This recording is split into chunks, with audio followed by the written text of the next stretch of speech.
الذباب الإلكتروني الجزائري في السنة الأخيرة اخترعوا واحد المصطلح، وهو مصطلح سنغولي، باش يواجهوا به اسم تاريخي ثابت تاريخيا وموثق في الكتب، واللي هو اسم كرغولي.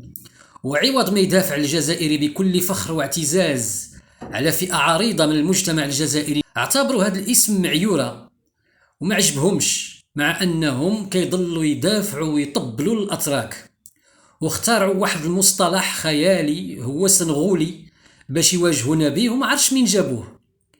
اللي بغيت نقول أنني كباحث، وهذا رأيي الشخصي ولا ألزم به أحد، أنه جينيا نسبة الأصل الشمال الإفريقي للمغاربة أكبر منها عند الجزائريين.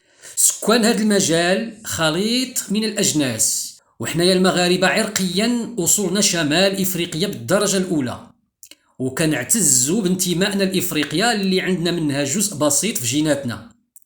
الجزائري المسكين مني تيقول سنغولي هو تيعبر على العنصرية اللي فيه، لأنه كيكره الأفارقة لأنه ماشي إفريقي، وكيولي عنصري تيحتقر فئة عريضة من المجتمع الجزائري من ذوي البشرة السمراء وكيقصيوهم.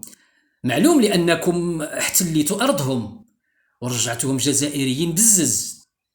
إذا كتكرهوهم أعطيوهم الاستقلال ديالهم وطلقوا الناس تمشي في حالها. المالي يسترجع الأرض ديالو، والنيجيري كذلك، والمغربي. احنا ما عندناش مشكل لأننا ماشي عنصريين في حالكم، وكنعتزوا بإفريقيا.